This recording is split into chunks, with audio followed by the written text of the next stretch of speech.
Mike, Hi, I'm Amy. Mike just made a great analogy that the last episode, the ending thing with the Major's brother was very much just so you all know I'm leaving this Facebook group, and then nothing happens because the person's gone and the group just goes on. They didn't even mention it in this episode. Nope. It's just like, hey, we're just gonna ignore all that.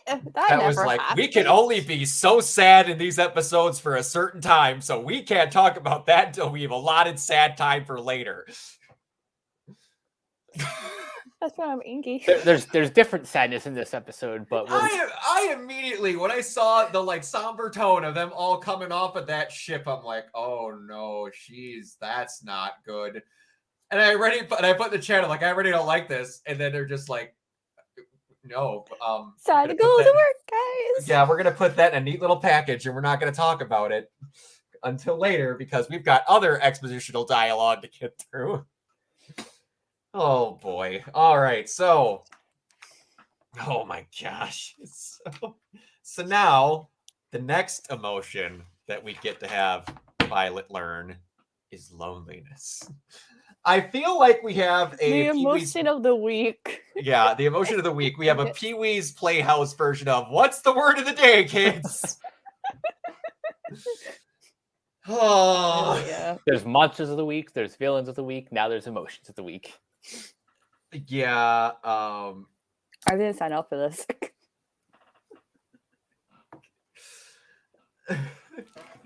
Man, I was at the beginning of this episode. I heard Leon, which we learned his name later, talking about. He's like, "Man, I used to hate they did those jobs." I'm like, "Guy, why do you hate them? What did they do to you?" Like, what's your beef, yo? He's a 2006 emo kid. I hate you, and I hate the bands you like. Leon. Hey, Leon from Resident Evil isn't goth, but he's got goth hair, so it's just not black; it's blonde. But I was so happy we got to see the writing school kids again. Yeah, like I was like, yeah, Violet Evergarden Pier is back. Good old Luculia. Back. I was like, oh yeah, you all have different haircuts now. That's why I didn't recognize all of you right away. Yeah. Now in this episode, Violet has been working as a doll for a whole year now. Yeah. So like how each episode there's like time skips. Yeah, it's kind of nuts how they're just letting this job flow, and unless you're not paying close attention, you don't realize how much time is passing. So how much time was between when Captain Dickhead came by and this? Like I don't need sleep. I need answers. He didn't mention a damn thing about the captain. She still doesn't know. But by the way, when this show was like originally released, it was weekly. So on Netflix? Yeah. This was like one of the first shows that they experimented with like a weekly release. Oh, I'm pissed. I would not have liked that whatsoever. I know. I do love though. One thing they're keeping up with the show is that Violet doesn't know how to smile naturally. They have to keep up that. She did smile a little bit towards the end. She did. I know. Got a kick out of that. I was shipping her and Leon the whole time. So how this episode ended was fucking rude. Yeah, and fucking audacity. That's why I'm ingy. Okay. And it's like, I do love that, like, you're just like, I hope you can keep up with me. What's your next line? Yeah. Come on, keep going. Let's go. Chop, chop. You're too slow for me. It seems that our efficiency is good. We just did 3 days of work in 2 hours. And I love it. Leon's like, how are you able to stand from all that work? I'm like, guys, she wasn't typing with her feet. She has mechanical arms. I don't think they tire that easily. Plus, being in the military, you know. Yeah, you got that discipline. Military at the age of 14. For the 4 months she was in, where it seems like she was John Wick for the amount of experience that she has. But yeah, so I think one of my favorite Violet moments happened in this episode, where she's just nonchalantly going, "No, y'all are dickheads. I don't want to talk to you." Yeah, but you're really pretty, and the Leon guy's dumb. I'm like, no, you're dumb. Bye. I love Honestly, it. I'm like, yo, queen. I love that. Like the guys are like, you're just defending him because he's your partner. It's like, no, I am you not. don't understand. I am telling the truth. Fuck off. Yeah. I don't know how to be untruthful. They're just like, well, he hasn't seen his parents. I'm like, cool, I haven't either. I don't even know what their faces look like. Wait, what? But you can't be a loser like he is. He's not a loser. You are. What are you gaining from this?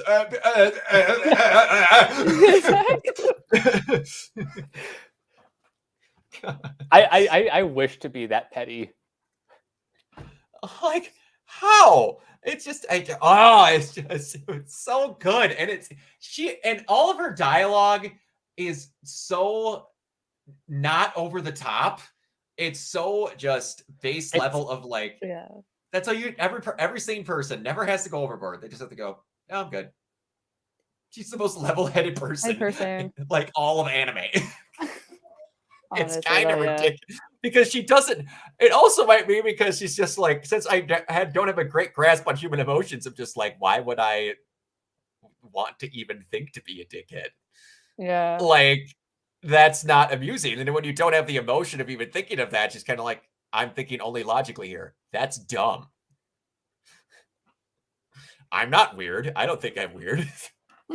I'm not weird. You're weird. Exactly. Shut up. Like, again, with her military training. Why are you eating alone? You are very vulnerable when you eat. Your reaction the time enemy. is Girl. And I like how she doesn't preface with "I was in the military." She puts "I was in the military" last, after she talks about how you don't want to get killed while you're eating. Girl, you would normally lead with that statement. Violet, you are so much like a polite feminine Drax that it's ridiculous. She is a mood, and she's the best. She is. She's awesome. Like I said, if anything happens to her, I'm killing them both. I don't know, because we've got movies, and I don't know if they're in the past or like what happened. I don't know, but we'll see. I don't know. Oh boy. So on a scale from 1 to 10, how thirsty was Leon? After he figured out that she was a good, decent human being, extremely. We were talking middle of Sierra Desert thirsty. Yeah. Hella thirsty. And I love how much of a middle schooler he was, where he just got his head down. Come and meet me at the observatory tomorrow. I think it'd be really cool. We should go on a date, and I think you're really cute. Bye! He was just holding up for like, yeah, you should come. Tell me you'd want to see this! Tell me you think what I think is cool! It kind of reminds me of that scene from Full Metal Alchemist with where it's just like it's been a hot minute, and I have not seen all of it since for a while. It's the one where he tells the girl, like, I will do the thing. It's a meme out there. Oh, okay, it'll be a minute. I have not seen. You said meme. Yes. Oh yeah, she'll know. But, yeah, it's just, oh my gosh. It kind of makes me think of like one of my favorite responses to like bluntly describing people, and it's totally opposite. It's like he doesn't know how to tell people things. It's very much when Nia is talking to Adine on the ship of the Daiguren, where she's trying to display that she's mad. You are a pissing off person.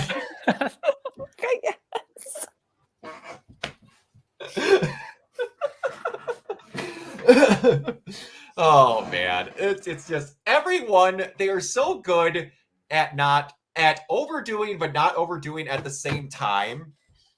What these how people would portray these emotions, where they're just like, that feels overdone. I'm like, no, like I've met that guy. Like I was that guy. All real people. And yeah, it's just, man, they don't waste frames is another thing that I enjoy about the show. We're just like, okay, I'll meet you at the observatory in 2 days. Bye. We have nothing else that needs to get covered in that time. So we're gonna show light and shadow passing in a room, and then we're We're just gonna show the days going by in one singular room. oh, it's great. They just get to that, they see it, and like how they described loneliness Is honestly pretty accurate. it It's is really spot on. yeah, and it's just she's just like, oh, Oh I shit! don't What know up? I've been feeling that for a while. I wouldn't want to live if he wasn't around. Like that's deep. Yeah. And then we get to the cock blocking moment where he's like, "Oh, you must be in love with Goddamn. look, there's a comment, there's a comment." And it was like he was about to tell her, he's like, "You're in love with this guy. I'm about to solve all your problems, but no, wait, there's Pretty. Oh look how tiny! Look at the thing you wanted to talk Oh, about. that's It's me. that, yeah." God, he's like, "No, I don't care about the damn comment. I want to talk about this." But yeah, it's very well done. And then it's just like, man, he's like, if we were in different places, we would have beautiful, beautiful children in a few years when I'm legal. It's pretty much what that ending was. Basically. Oh yeah, man, and then that beautiful, like, they are so high up in that shot. They're like 30 stories above the clouds with how tall that freaking railway car was. And then I just love also where he's just like, I didn't say this to you, but I'm gonna think I did when you're 4 car blanks below the clouds. We'll see again one day. And it totally ruined the mood for me because being a child of the 90s, I've seen Joe Dirt, and he's just like, do you think maybe one day we could look up and we'll both see that same star again? And it's that dumb moment where he's like, ever have that moment where you're looking up at the sky and you think that at some point that person you loved is looking up at that same sky, and in that moment you're together again? Ah! Joe Dirt knew the meaning of true love. That's what I meant. I can't believe we did not even remotely discuss murder rampaging Violet Evergarden during this entire episode. Murder! Where was it? That's why I'm angry. Really? You're more angry that there was no murder and not the fact that those two didn't get shipped? I'm angry about this whole episode. This episode, as much as I enjoyed it, was a distraction. Yeah. It's ignoring the elephant in the room. I'm like, bitch, I want to talk about the elephant in the room. I want to hug the elephant in the room. And it's just like, also, we're skipping the end credits speech of the person that solved their problem thing again, because they're like, we need to figure out what's going on.